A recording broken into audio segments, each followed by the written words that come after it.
Welcome, everyone, to this mid-March, almost mid-March edition of Testy Tuesday. Yeah, there's Berta. Berta's here with me this morning because she is going to make sure we do this properly and no one cheats. So are you ready?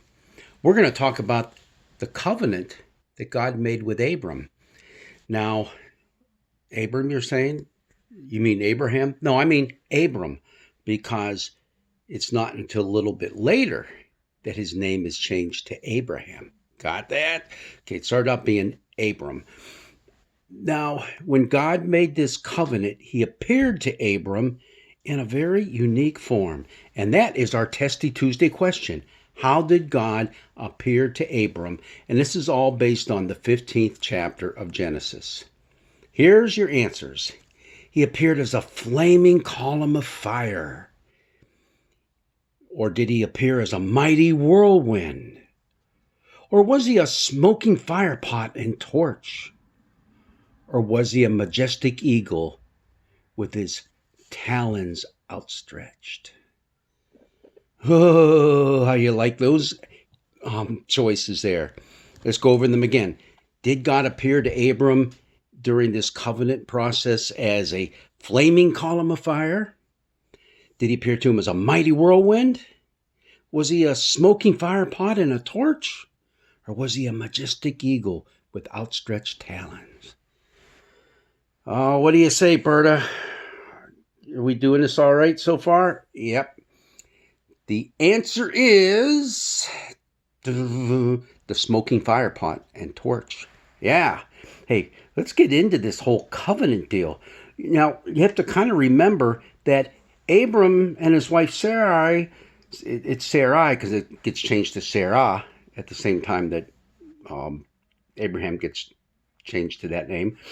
But they're called to leave their country, leave their family, leave everything behind, and go on a journey to a land that God's going to show them. And part of the covenant deal is that they are going to be, let's call it prolific in their descendants, if you want to put it that way. And he's going to be the father of a great nation. And, this is how God puts together this deal and seals the deal. In fact, literally in the Hebrew, it's called cutting a covenant. And it's a little interesting. It's a little play on words there because involved in cutting the covenant, you have to cut animals in half. Listen to this. I am the Lord who brought you from Ur of the Chaldeans to give you this land to possess. And, of course, there's Abram saying, but Lord, how am I to know that I shall possess it? And this is what God said. Bring me a heifer 3 years old, a female goat 3 years old, a ram 3 years old, a turtle dove, and a young pigeon. And Abram brought him all those things. And they were all cut in half. And in the two halves kind of placed just far enough apart that you could walk down an aisle, okay? The only thing he didn't cut were the birds. He left them whole. Now, it says as the sun was going down and Abram fell into a deep sleep, and suddenly he had this terrifying darkness kind of envelop him, and he knew he was in the presence of the Lord.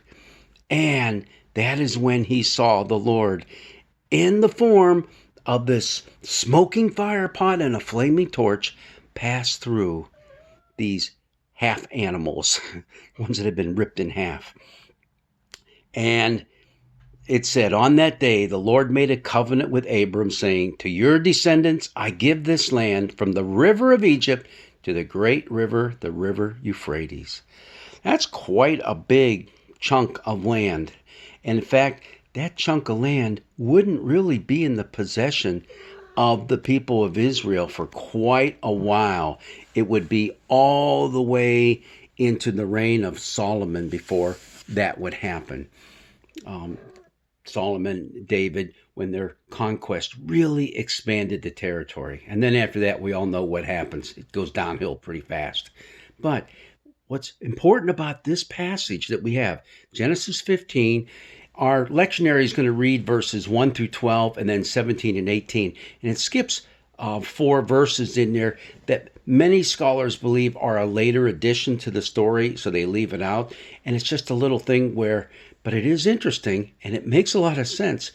Well, let's get into that, okay? What makes sense is when God was telling Abram, hey, let's get a move on. I've given you this land and I've given you this promise.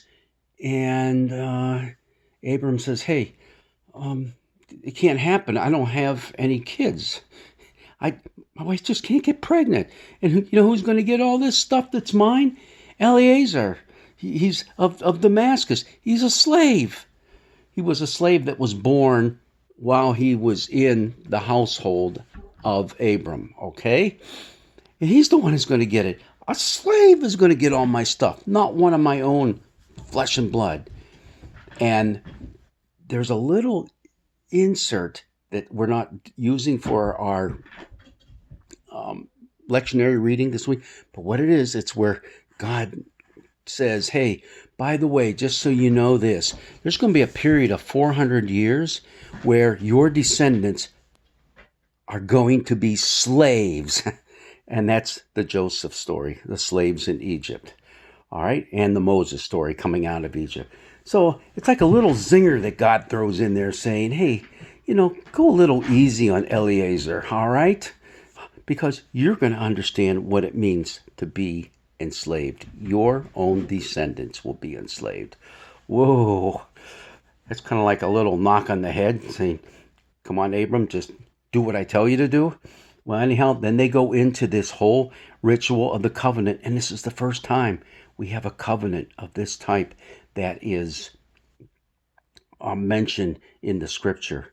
And a little bit later in the prophet Jeremiah, we're going to have another covenant very similar to this, but only it's kind of like a reverse covenant where God gives it to the people through Jeremiah and denounces what they become, what they're doing, and also talks about judgment coming upon them because they didn't uphold their part of the covenant. Oh, there's a lot more we can talk about with this, but just remember, it was the smoky fire pot and the torch that represented God as he passed through on the way to making this covenant. God's blessings be with you. And remember, never play with fire. God's blessings be with you.